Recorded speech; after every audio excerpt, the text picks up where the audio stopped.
برای اولین بار حیرت انگیز توتنخامون رو به شما نشون بدیم. حدوداً 3300 سال پیش به همراه فرعون توتنخامون که در 19 سالگی ناگهانی بر اثر بیماری فوت میکنه، این 7 لایه تابوت و مقبره گونه‌ای که برای او ساخته میشه رو میخوایم به شما نشون بدیم. این لایه ها رو دونه دونه در داخل هم قرار میدن.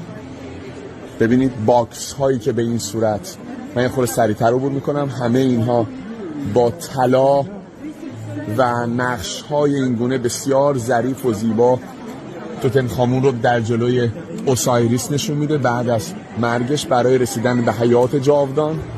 قایق هایی که میبینید برای رسیدن و عبور از رودخانه هایی که او رو به جهان لایتناهی و بیپایان میرسونه.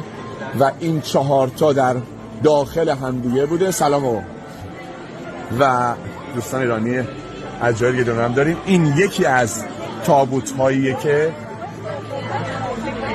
در 3 لایه مومیایی رو در داخل اینا قرار میدن و نگاه کنید چه جزئیاتی، چه آرایشی از امپراتور یا فرعون اون زمان رو شما میبینید.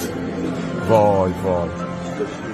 و این مجموعه برای اولین بار در تاریخ بشریت بعد از 3300 سال حدوداً در سده گذشته پیدا شد توسط هوارد کارتر و یک جوان مسی به نام عبدالرسول که به صورت اتفاقی اینجا رو پیدا کرد.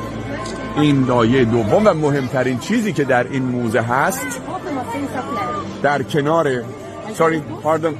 در کنار ماسکی که بعداً خواهیم دید و یه ویدیو جدا میذارم، این تابوتی هست که 110 کیلو طلای خالص سولید گولد از چهره فرعون توتنخامون رو اینجا میبینید.